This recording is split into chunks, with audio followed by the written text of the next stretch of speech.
Welcome back, everybody, to Joe Patrick on football. After we saw the Falcons play a rollicking game here at Mercedes-Benz Stadium, losing to the Seattle Seahawks by a final score of 37-9. That's correct. The Falcons lose once again, actually the third time this season they've lost by 24 or more points.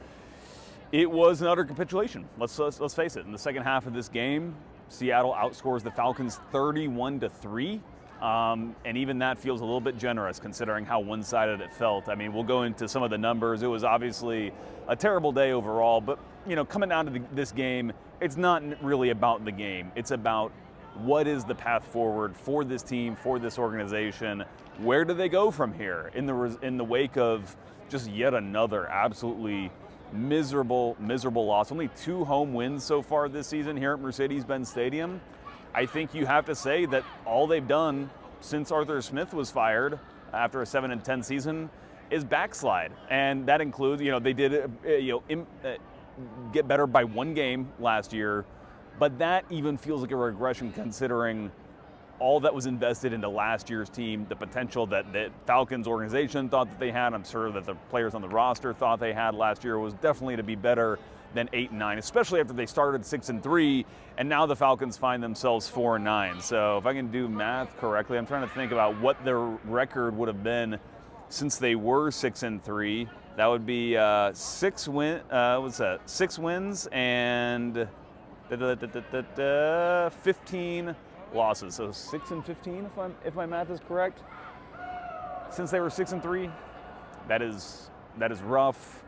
That is nothing that Raheem Morris can expect to keep his job over. Now, we'll see if that's ultimately going to be the case. And again, we're going to talk about that here in a little bit to kind of recap some of the reporting that we've seen here as of late and maybe what today means in regards to that reporting. But once again, the Falcons, with the loss today, confirmed that they will have their 8th consecutive losing season. That is just absolutely miserable, and it's what sets this kind of culture that we saw in Mercedes-Benz Stadium today, a stadium where actually it was more full than I thought it was going to be for the game itself. When the game kicked off, the building was relatively full, and fans were understandably leaving early in the fourth quarter when the team was down by multiple scores at that point. I can't remember what triggering event it was that sparked the exodus out of the stadium, but most of the fourth quarter was played in the vibe of a preseason game. There was literally no juice in the stadium, and rightfully so. I mean, the team was obviously out of it. I think the team knew that they were out of it at that point, and fans decided to beat traffic, and that's the kind of culture you obviously don't want to have. But it's the one that you get when you've had 8 consecutive losing seasons, obviously now mathematically eliminated from playoff contention, which I'm at least thankful for because we don't have to caveat it every time now throughout the last several weeks as saying, well, they're still mathematically alive to make the playoffs, even though we've kind of known that they were not heading in that direction. And in maybe the most frustrating aspect of this game, what led to this capitulation in the second half was driven by more special teams failings. And it was evident right from the kickoff in the second half. The team gives up a 100-yard kick return to Rashid Shaheed. This comes after last week they gave up a big return to the Jets that took the ball inside the 10-yard line. The Falcons do hold them to a field goal on that drive last week. Not so fortunate this time. Rashid Shaheed takes it all the way a house for a touchdown. That opens up a gap for the Seahawks, and they never looked back from there. But that's not where the special teams blunder started. They started in the first half when the Seattle Seahawks blocked a Zane Gonzalez kick relatively easily, I might ask. It wasn't even kind of fluky in any sort of way. In fact, the first field goal that Zane Gonzalez makes in this game probably should have been blocked. There was a guy right there, and he kind of just misses the football. He doesn't get his hand in the right spot, but he was there to block the kick. So just more special teams calamities. This comes, again, after all what happened last week. And it's not even just last week. It's been for the vast majority of this season. This team has just not put it together on special teams. I asked Raheem Morris in his press conference on Monday what was the difference between the way that Ike Hilliard was treated. He was fired after week 3, where the team lost 30-0 to the Carolina Panthers. Again, one of those uncompetitive performances. And he said that Ike Hilliard at that point was fired for performance. When I asked him on Monday, he clarified that the issue that was leading to the poor performance had to do with communication that Ike Hilliard had or did not have in the wide receiver room, and that does not exist. That communications issue does not exist with Marquise Williams, the special teams coordinator for this team.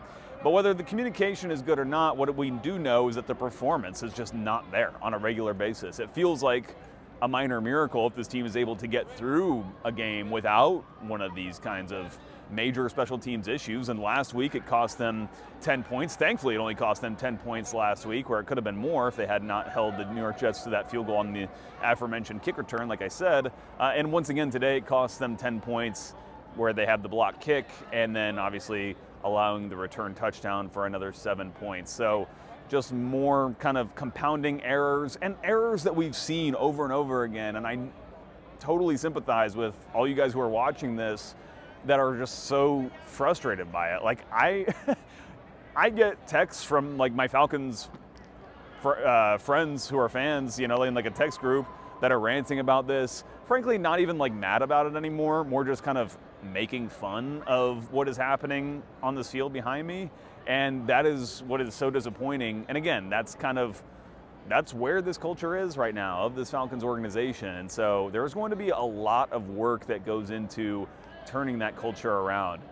I said this in a podcast that we did after the Falcons lost that heartbreaker to the Carolina Panthers, and Michael Penix was left obviously with his serious injury in the wake of that loss. And we talked on that show about the fact that it's not, turning around the culture here is not going to be as simple as hiring the right coach, although a new coach is obviously going to be a part of that. It's not just drafting some good players in this coming draft or signing some free agents that you like in this free agency class. Obviously, all those are a part of turning the culture, but there's so much more that has to happen.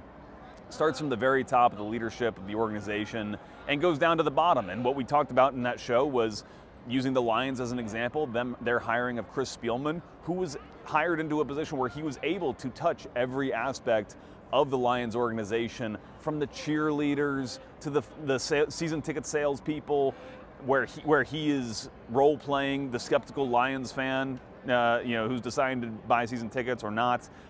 He's giving football seminars about the tactics of football to the business side of the organization. He's getting everybody on the same page and making sure that they are a football-first organization that is devoting all their energy into winning football games on these fields behind, as you can see behind me. And I'm not here to say that that's not happening in the Falcons, but I don't know. It just seems clear that this is just not a high-performing team right now, which leads to lots of those kinds of questions. And we'll see if the Falcons can kind of make any headway this offseason in turning that around. But it just feels, unfortunately, like these remaining 4 games that the team has are just going to be kind of more the same. I don't know if they're going to be as bad of losses as we saw today in terms of the point differential, but clearly, just talking to some of the players in the locker room, Jesse Bates is as dejected as I've ever seen him as a Falcon.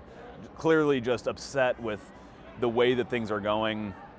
Was not able to hear from some of the other players. I had to kind of run back and to go to Kirk Cousins' press conference, but is obviously a down group right now. They're a wounded bird, so to speak, and it's going to take a lot to kind of build that back up. And in that light, let's talk a little bit about some of the changes that could be on the horizon.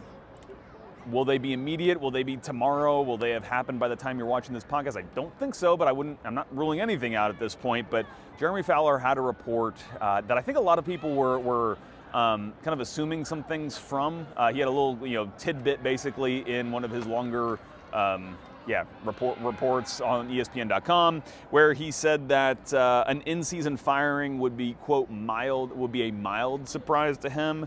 And he said that decisions as relates to Raheem Morris's future are, quote, far from finalized. And I think that a lot of fans, when they read that, especially fans who want to see Raheem Morris gone, read that as, oh my gosh, this team is on the verge of keeping Raheem Morris for next year.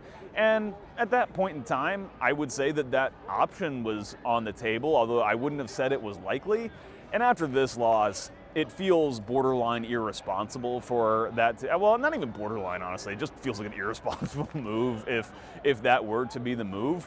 And it's not for me to kind of step on anybody's grave here, but it's just the reality of the business where if you do not win football games, they'll find somebody who will, and that's how organizations around the NFL work, or at least that's how I think Falcons fans hope it works, and the Falcons don't just kind of put up with the mediocrity to worse that we see on the football field like we saw today. So I don't think that Jeremy Fowler was saying anything incorrect in his report. Frankly, I think that he left it as it is. I just think that people were kind of taking what he said and kind of putting their own maybe worst fears upon it. But, I think we are reaching toward a conclusion that results in Raheem Morris being let go most likely. But I don't even think that happens in season. If you were to just ask me, like, if you're a betting man, like, what do you think happens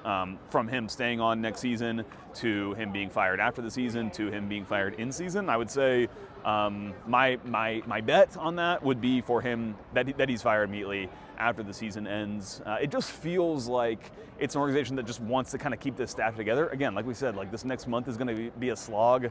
And as painful as it is, it's never easy for an organization when they're going through these kinds of tough times, but it just feels like it makes most sense to kind of keep it together. Now, I wouldn't say that it's for certain. It would just be my best guess at what is going to happen. But again, it feels like, I hate to say this word,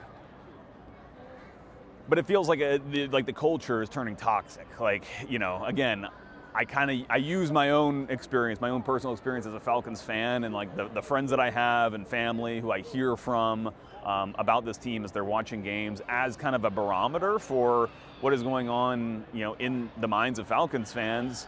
And it's so bad. Like, it is making fun of their own team, the players that play for their team, the coaches that coach their team, the decisions that are made from whoever is making decisions with regards to various aspects of the organization. Nobody just has belief, honestly, like in the organization, and that I think is like the worst thing that you can have as a football team, as an NFL team that wants to kind of galvanize support and get everybody behind you on the same page. And the reason why I say, like, can determine this is because I've seen this organization have that support from these fans. Like, I have friends who are not season ticket holders now, but they were when they were in the Georgia Dome. We've seen this team, like when they're in Super Bowl years, have all the support of the fans in the city. This city really gets buzzing for when the Falcons are good. I know it's actually hard to remember that because, as we've said, it's been 8 years now of losing seasons. But it actually can be good, but it's a sign of the culture right now that it's almost hard to even recognize what that culture feels like. And again, it's driven by the uncompetitive games. Again, this is their third game this season, losing by 24 or more points. That is unacceptable for any team in the NFL, you would say. Especially, maybe, okay, if you're like in a complete rebuild or a complete tank or something like that. But this is the Falcons, like, going for it. This is the Falcons who have invested money in the quarterback position, invested top draft capital in the quarterback position, in the edge rushers, to try to make them as competitive as possible this year. And again, they've slid back from where they were last year. And it stands to reason that a different set of coaches, a different, offensive philosophy. I think the defensive philosophy has been fine, but it stands to reason that just different leadership for this roster would be producing much better results this year, and probably have I think a good coach would have obviously this Falcons team probably at the top of the division, or at least competing at the top of the division. When you open up the standings on your phone or take a look at them, it's well within reach. This is not a good division at all. In fact, it's probably the worst division in the NFL. Every single team in the division has a negative point differential so far this season. And then you look at some of the Falcons results, and at one point this season you probably felt like, man, you look at the Falcons results and you think about that Dolphins game where you lose 30-0, but you shouldn't be kind of looking past that. You should be winning that game. Panthers game, week 3 was also winnable, and you also lost 30-0. I'm sorry, the Dolphins game was 34-10. I forgot that the Falcons scored some garbage points there at the end of the game. But you look at all these winnable games that the team has had, on top of the ones against good teams, by the way, where the Falcons have played very close and just come up short at the end of games. But you look at that and you say, would a better coach have gotten some results here and there across these games? Maybe not overlooked, Panthers in week 3, not sleptwalked here at home against the Dolphins earlier this season, and you pick up some of those wins, and suddenly you find yourself in contention at worst and leading the division at best. Like, there were better things possible on the table for this team this season, and they just did not come together. And I think that is part of the frustration that I saw in Jesse Bates' face and all these players who know that they are better collectively than what they've shown this season, and it's just unfortunate that they have not been able to do that. Again, 2 wins at home in this building so far this season is just not good. It's just not good, and it's really sad. It's sad to watch. I say this as a Falcons fan, someone who's watched this team my whole life. It's just like, this is as low as I've seen the team, as bad, frankly, as I've seen them play football since I've been covering them in 2022. And again, just to kind of go back to some of the stats, it's brutal. Like, 5 catches for 31 yards from your entire wide receiver room. You just don't you don't win football games like that. So there were a couple injuries in this game as well. Jalen Walker left the game. Can't remember if he returned. I don't think that he did. That was with a quad. He was listed as questionable at the time. I don't think he was ever ruled out, but I don't believe he came back into the game. Caden Ellis stayed down on the field at one point, looked pretty serious. All his teammates were taking a knee. I think part of that is whenever it's a real team leader like Caden Ellis that goes down, people his teammates take a knee. He did get up and jogged off, had an arm, and then he came right back on the field for the next series, never missed a play. So hopefully he's good, but you never know with these kinds of things. Again, players can gut things out during a game, but then for the next week, especially with what the Falcons have, a short week coming up, they play on Thursday night against the Buccaneers. Will be very interesting to see if Caden Ellis is able to go. The Falcons certainly need him at that linebacker position. We've seen the struggles they've had when they've been missing linebackers. James Pierce Jr. also stayed down on the field. Looked like he just needed to get his ankle taped up, and he came back in the game, was good to go, played quite a bit of snaps after he got his ankle treated.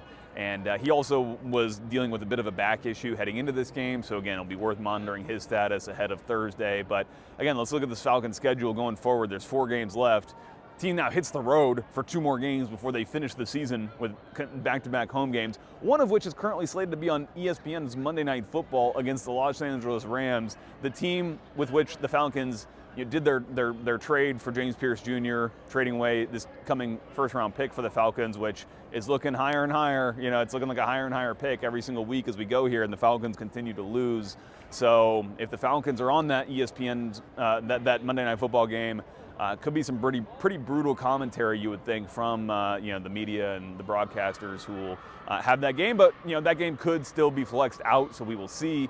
But first, they go to Buccaneers this Thursday. Then they travel to the West Coast to play the Arizona Cardinals. Probably their most, they got 2 winnable games, you would say, the rest of the year. That game out west against the Cardinals on the road, and then the last game of the season after that Monday Night Football game at home against the New Orleans Saints.